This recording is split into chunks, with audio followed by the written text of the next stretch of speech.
En parlant à propos de la grâce, j'ai fait des calculs tantôt, auparavant. Là. C'est que ça fait, ok, je regarde ça, là, ça fait 43 ans que je prêche. Puis évidemment, les collèges, l'université, les collèges bibliques, l'école biblique, apprendre des affaires, étudier la théologie, apprendre à propos de la grâce. Je vous dis que les dernières 6 semaines, j'ai lu, j'ai étudié sur la grâce, j'ai prêché, rien d'autre que la grâce.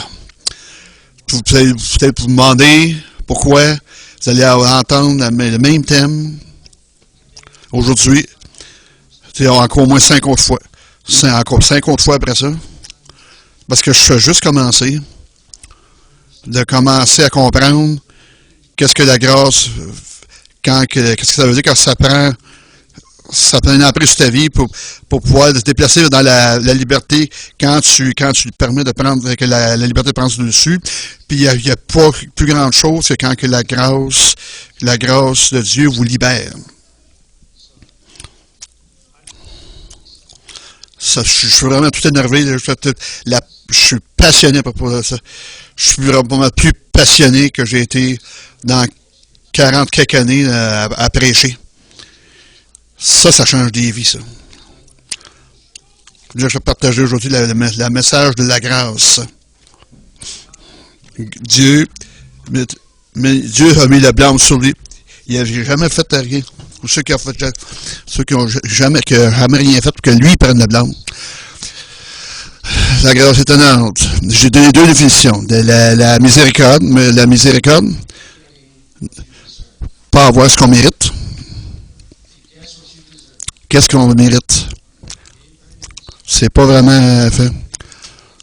Mais tu n'auras pas ça si tu reçois la grâce.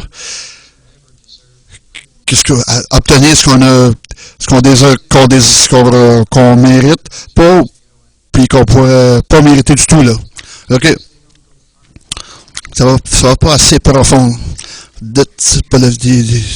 Donnez-moi la vie, c'est trop fond. J'aimerais vous partager cette vidéo. Qu'est-ce que vous apprenez à propos de la grâce?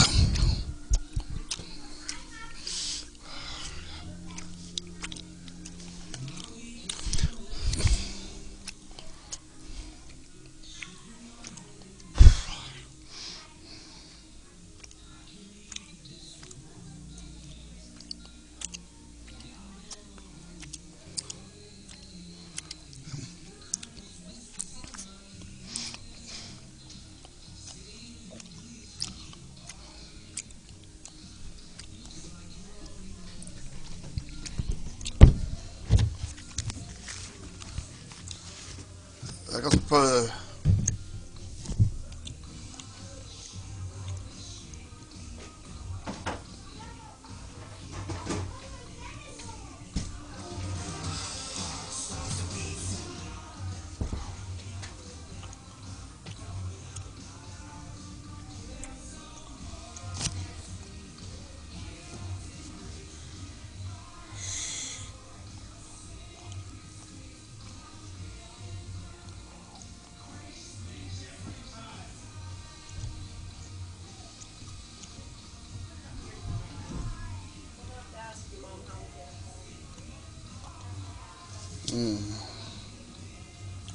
chuchotement.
Mangler.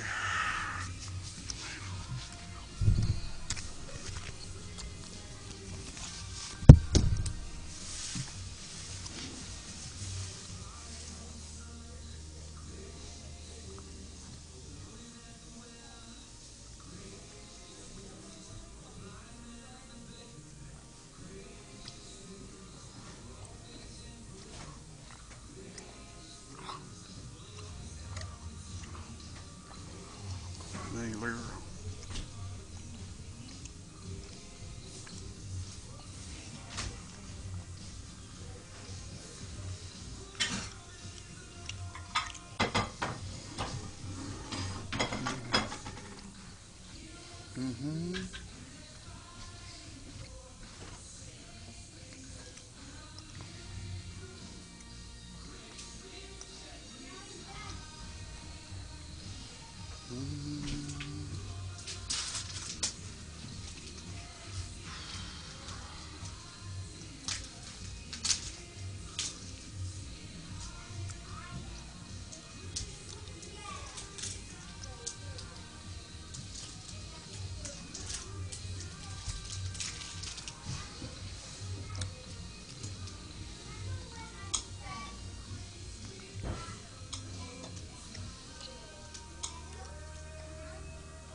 Une preuve vivante de la grâce gagne tout le temps, à tous les fois. C'est immanquable. Je ne sais pas si vous connaissez l'histoire de Jeffrey Dahmer. Dans la pointe de grâce, il se dit, c'est tellement bien écrit, je vais vous l'écrire, je vais vous le lire. Ceux qui ne connaissent pas Jeffrey Dahmer, c'est un tueur en série qui s'en prenait aux enfants. Il les molestait, il les tuait. Dans les années 80. C'est vous ce qui me bug le plus, Jeffrey Dahmer. Qu'est-ce qui me dérange le plus? C'est pas ses actes qui ont été dégoûtants. Quoique dégoûtants, là. Il a été retenu coupable de 17 meurtres. 11 cadavres ont été trouvés dans son appartement. Il coupait les bras, il mangeait les parties du corps. Son dictionnaire synonyme a 204 synonymes pour ignoble. Mais les mots me manquent pour décrire un homme qui a gardé des crânes dans son réfrigérateur et amassé un cœur humain. Il aurait défini la limite, les frontières, il aurait défini les frontières de la brutalité. Le monstre de Milwaukee s'est ramassé au plus beau niveau de la conduite humaine. Puis il a chuté. C'est pas ça qui me trouble, qui me dérange le plus. Savez-vous c'est quoi qui m'inquiète le plus à propos de Jeffrey Dahmer? Pas son procès, aussi dérangeant que c'était. Toutes les images de lui assis sereinement en cour. Le visage là, impassible, immobile, aucun signe de remords, aucun soupçon de regret. N'oubliez pas son regard glacial, puis son visage sans expression. Mais je ne parle pas de lui en raison de son procès. Il y a une autre raison.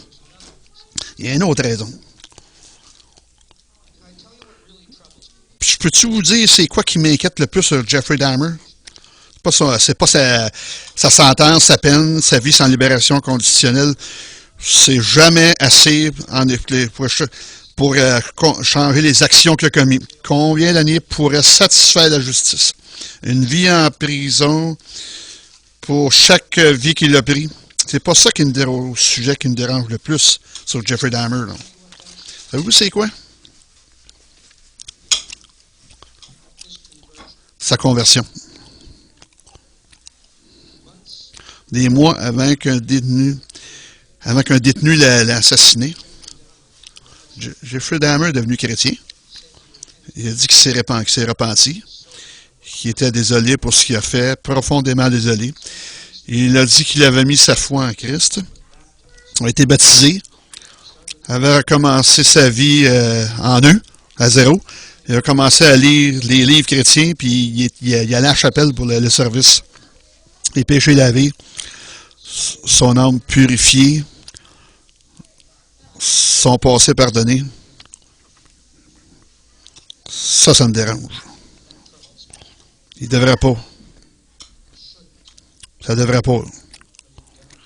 Mais ça me dérange. Ça me dérange. La grâce pour un cannibale. Tu sais, on comprend tout ce qu'on a besoin de la grâce. On tout avoir de la grâce. On croit tout en la grâce. Mais des fois, là, surtout, quand toutes les choses que Jeffrey Dahmer a faites, c'est pas juste, c'est pas juste du tout, là. J'ai pensé réécrire les paroles sur la grâce étonnante. Juste, c'est tout simplement pas juste.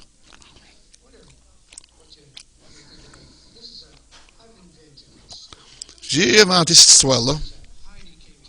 Heidi est venue à moi la dernière fois quand je suis prêché, puis elle m'a dit, Pasteur, vous savez, les gars d'un petit revenu de retraite, là, je prendrais un petit peu d'extra pour passer l'été, puis je suis allé dans la réserve, je me suis arrangé pour parler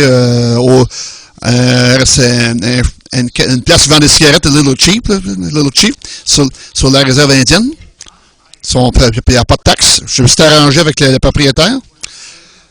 Heidi travaillerait 40 heures par semaine, lundi à vendredi, 15 piastres de l'heure, 100 piastres par mois, pas de taxes. C'est direct dans ses poches, pas de taxes. Les cigarettes qu'ils donnent, là, c'est un gain, c'est clair d'impôt. Après le job, le dimanche, vendredi matin, était écœuré de la senteur de cigarette dans ses vêtements, ses mains, ses cheveux. Elle commence à se sentir malade. Je ne serais pas capable de finir. Non, Heidi, je ne serais pas capable de finir. Non, ben écoute, il faut qu'il y ait quelqu'un qui finisse. Tu as pris le contrat pour 40 heures, tu n'as pas le choix. T'es mieux de t'en aller. OK. J'ai parlé à Heidi. Je m'en viens de secourir, là. Je suis allé là vendredi, à 1h. Elle a fait 36 heures. J'ai travaillé 4 dernières heures. La semaine suivante, on est allé pour se faire payer. Il y a 2 enveloppes.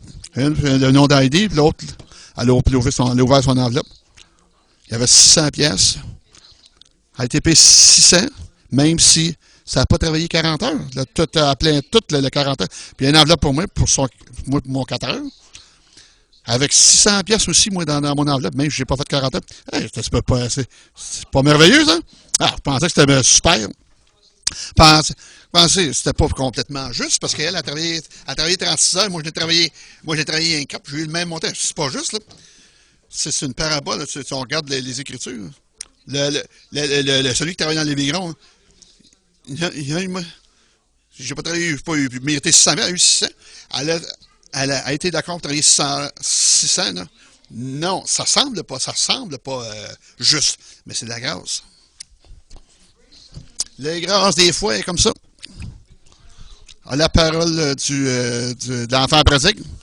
Les 2 frères, ils se connaissent. Ils n'étaient pas d'accord comment qui reviendra à la maison, là. Mais ça, il en tenait rien qu'au père, là, au papa. Pensez à l'histoire de Barabbas. Vous connaissez l'histoire. On ne lira pas, vous connaissez l'histoire. Barabbas est en prison. Il est condamné. Il va avoir une sentence de mort. Il a conduit une rébellion. Puis là, j'imagine que lui, là, je le vois, qu'il puait. Il était dans une place profonde, foncée, sombre. Il y avait un plafond. Puis là, il a entendu des bruits sur la place publique. Puis Jésus qui est jugé par Pilate. Puis Pilate a dit, j'ai trouvé aucun chef d'accusation contre lui. C'est la coutume que je libère quelqu'un à ce moment-là. Laissez-moi libérer Jésus. Puis là, la foule a crié, a répondu, donnez-nous Barabbas. Donne-nous Barabbas. Qu'est-ce qu'il méritait Barabbas? Qu'est-ce qu'il a eu? Qu'est-ce qu'il a obtenu? J'ai considéré Jésus. Qu'est-ce qu'il a mérité? Qui c'est qui a obtenu? Jésus a été tenté de toutes les manières, autant que nous, comme nous autres. Mais il était sans péché. Complètement sans péché. Qu'est-ce qu'il méritait? On a tellement de misère à comprendre la grâce, parce que toute notre vie, nous enseigne, ils enseignent le karma. C'est pas un concept chrétien, le karma. Mais en quelque part, ça a envahi notre pensée. Tout ce qui mérite, ils enseignent c'est sur le mérite. J'étais fait avec les scouts. J'avais dans ma manche, j'étais couvert d'écussons d'un gars de la ville, un petit gars de la ville, qui était vraiment urbain, qui aime pas la campagne. Le premier écusson dans mon uniforme de scout, celle qui identifie tous les arbres de la forêt, son écorce, les feuilles, puis tout. Bon, je pouvais faire ça. J'avais un écusson pour allumer le feu. Première journée, l'écusson de la première journée. Je sais pas comment est-ce que c'est déjà ça la première fois. Mais tout ce système-là, c'est tout basé sur le mérite. Tout le bas de notre vie, c'est que notre vie se résume à mériter par nos efforts.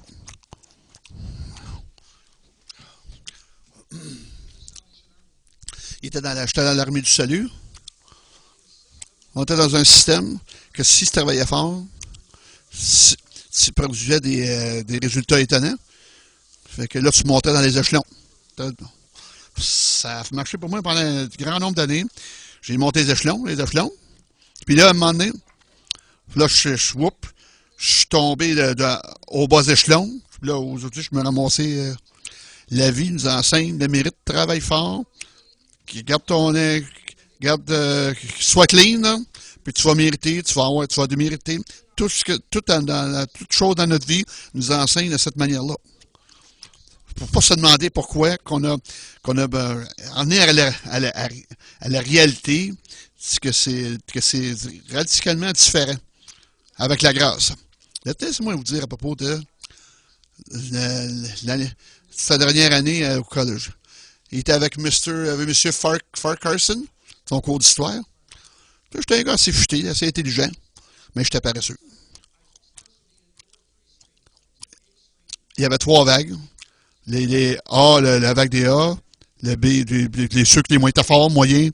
C, c'était les poches. Là, je me suis trop arrangé pour rester toujours dans le B, avoir des notes raisonnables, sans travailler trop fort. M. Farquharson, son cours d'histoire, j'ai commencé le premier examen en 62. Il y avait un livre avec les notes.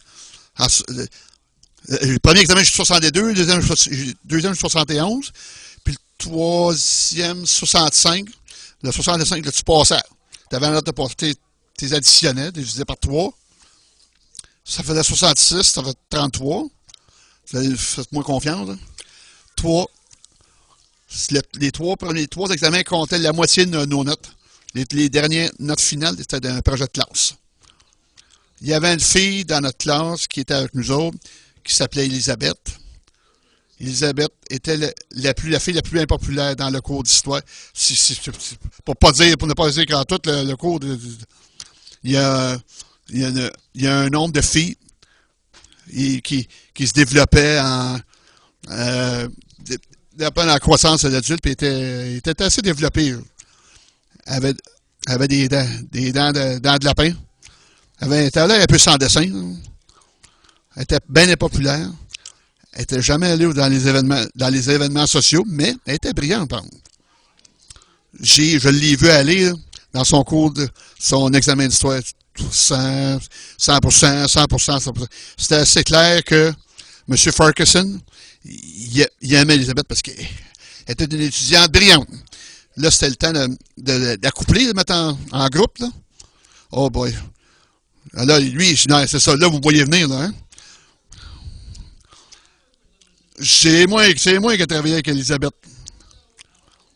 Ils ont mis en, en, en groupe de deux. Wow, 98. Wow. Tu l'aurais baissé ça. Monsieur Ferguson, il a mis deux. Il y a deux. Ah ouais, il a baissé de 2 points parce qu'il travaillait. Je travaillais avec. On a eu un 98. Fait de la moitié, ça fait 49. 49, 33, ça fait 80, 82. C'est ça. Ça, c'était un A. Ça, c'était un A- ou un B+. Mais là, j'étais vraiment j'étais tout content que là, que les notes ont été affichées. Quand les, quand les notes ont été affichées, j'ai regardé ma note finale. Je regarde, je dis, c'est un C-, wow, t'as peu, non? Comment tu peux avoir un C-? 82%? J'ai fait une niaiserie. J'ai regardé mon prof d'histoire. Comment ça? Laisse-moi te montrer le livre des notes. Les examens, c'est que c'est 62, 71, 65, l'assignation 98. Puis là, l'autre bord, il y avait il y avait un X rouge. C'est quoi ça? Oh, là, qui flirtait. Qui flirtait avec elle, qui était couché en arrière. Il passait des notes, il était le cher. Avec tout Mania Arkowitz. Jamais Mania. Il ramassait, il pitchait des effaces. Puis il y avait toutes ces croix-là rouges. Là. Les croix rouges, là, c'est les X rouges, c'est quoi? Ça comptait comme des fautes. Ça affectait ses notes. Hein. Alors, ça, c'est une expérience assez sinistre. Ça a été c'est mon cours d'histoire, ça. Vous devez vous demander que Dieu garde un livre de notes. Qu'est-ce que ça a l'air qu'un genre de livre de notes qui garde, tout ça? Qu'est-ce qu'il remarque? Qu'est-ce qui se passe dans notre vie? La vérité est qu'un Dieu juste doit prendre connaissance et punir la rébellion et l'insurrection. So then, chacun d'entre nous va rendre des comptes à Dieu. Rendre compte de nous-mêmes à Dieu. Rendre des comptes. C'est quoi le livre de Marc, de notes divines? Je vais dire, chacun d'entre nous va avoir à donner des acomptes, rendre compte au jour du jugement, à chaque mot vide qu'on a mentionné.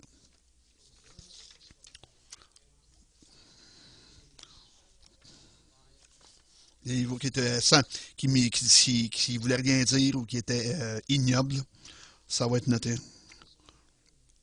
Votre livre de notes n'est pas vraiment différent.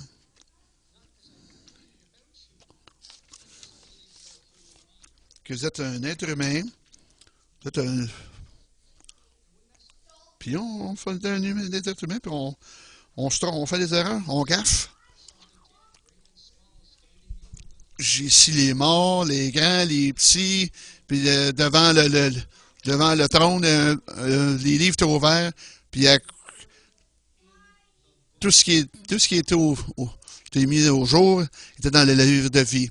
Les morts étaient jugés en rapport à ce qu'ils avaient fait et enregistrés dans les livres. C'est la grâce.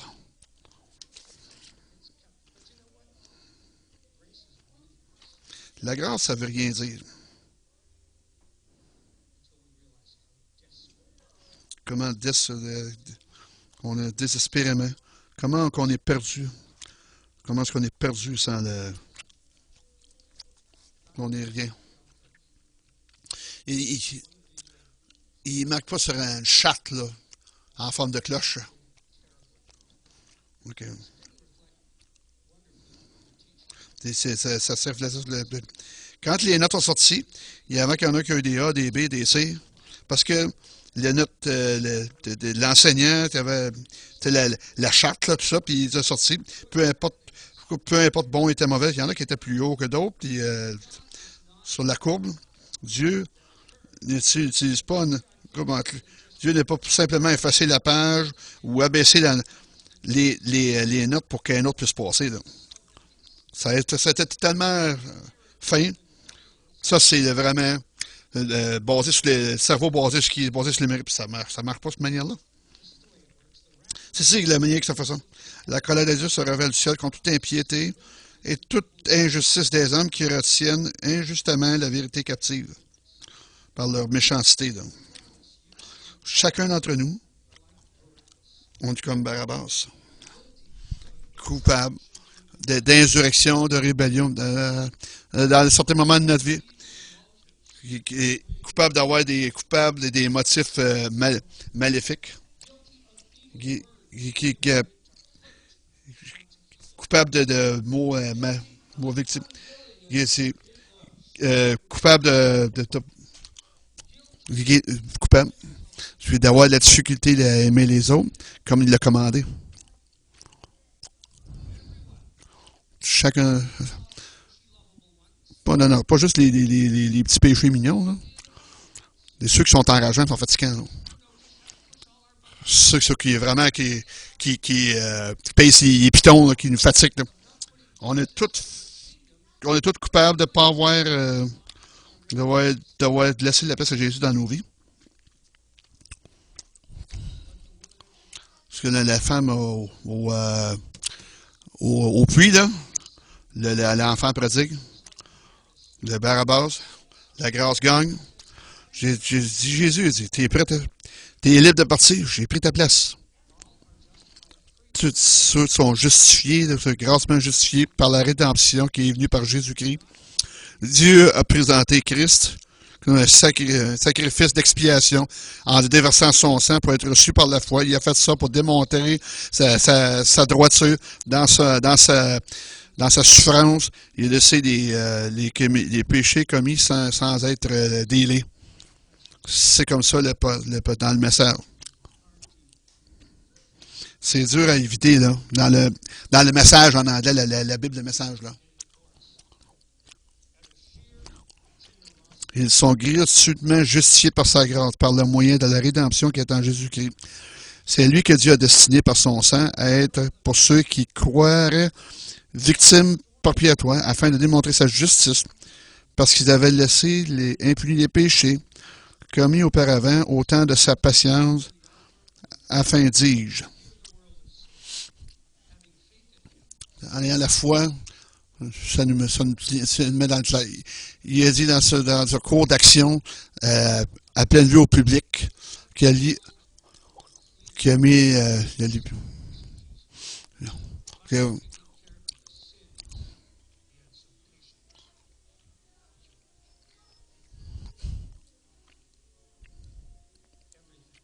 tout. C'est parce que l'initiative de Dieu. Avant qu'il y ait un pécheur, il y avait un sauveur. Lisez Genèse chapitre 3. Avant qu'il y ait une maladie, il y avait un remède.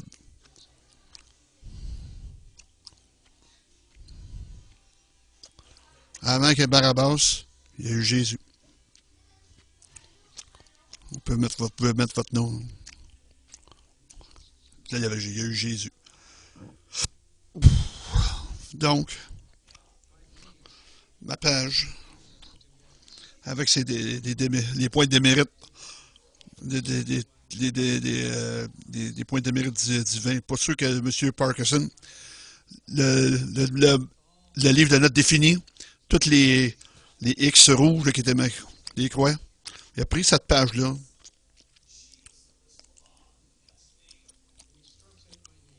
Il a sorti son nom.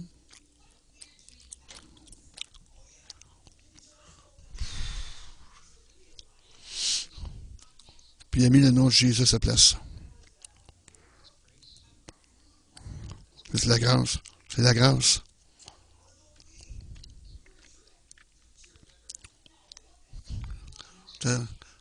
ayant annulé les charges.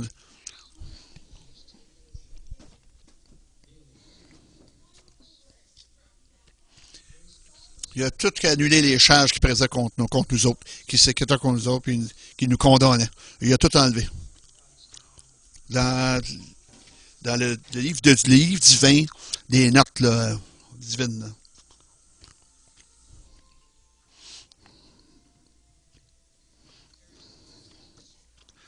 Ça porte le nom de Jésus. Ça, c'est la vérité merveilleuse de la grâce merveilleuse.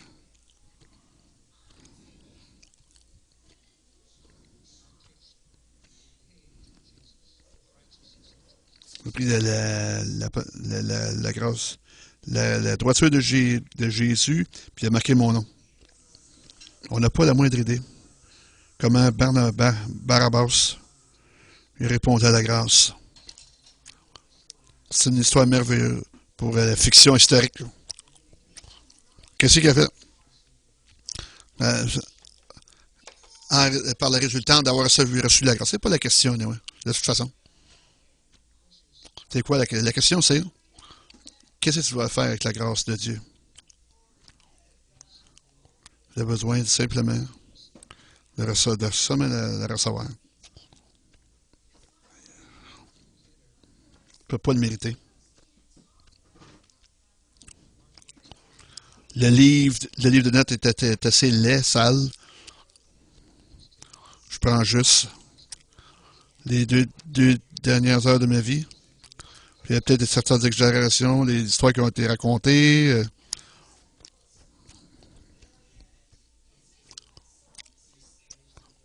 Sans sentir étonnant. Il y a des moments de doute, quelqu'un qui a besoin d'aide, quelqu'un qui a besoin d'aide, puis je n'étais pas là pour eux autres. Je veux avoir la grâce de Dieu. J'ai besoin de la grâce de Dieu. J'ai besoin de la grâce de Dieu pour me rendre libre, puis me garder libre.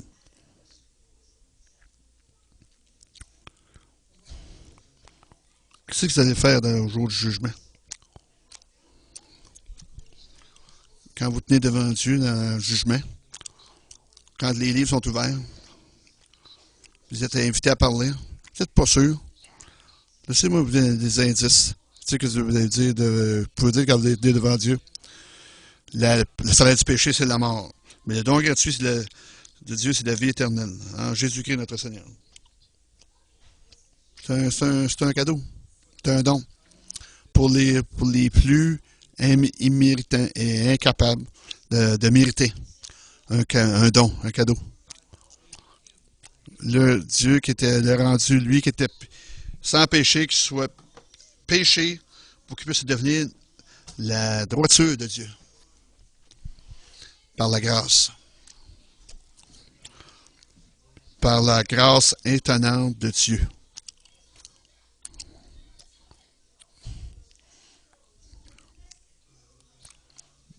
Qu'est-ce que vous connaissez la grâce de Dieu dans votre vie? Comment vous en avez besoin?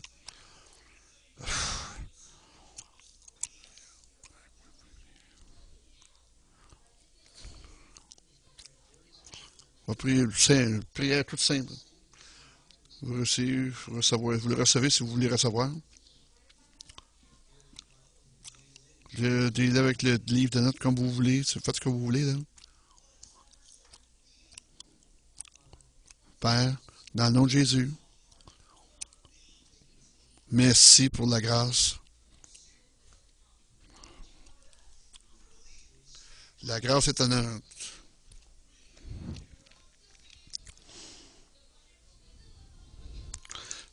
Que ta grâce puisse se déverser dans cette place, cet endroit, cet après-midi. Déverse-toi surtout dans les parties de la vie qui n'ont pas été visitées depuis un long moment, depuis longtemps. Que ta grâce puisse remplir notre pensée, qu'on puisse comprendre nos besoins dans ta grâce étonnante. Que sa grâce nous transporte dans toutes les choses que tu as préparées, puis entrevoir pour notre vie cette semaine.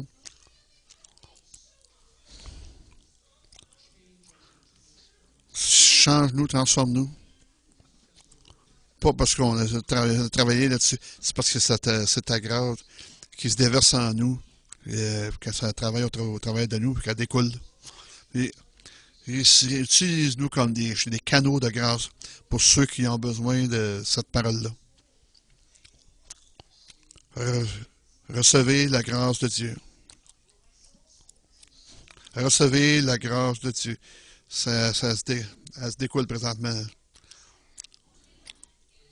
La grâce de Dieu est douce, puis la grâce de Dieu est puissante. La grâce de Dieu est puissante. C'est un don gratuit. Dieu, j'ai besoin. Ta grâce se découler en moi. Puis encore, puis encore, puis encore. La grâce par-dessus la grâce, par-dessus la grâce.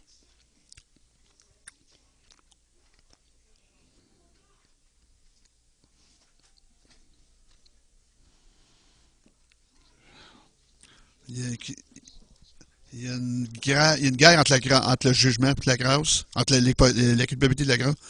Mais je suis une preuve vivante que la grâce gagne tout le temps, à tous les fois.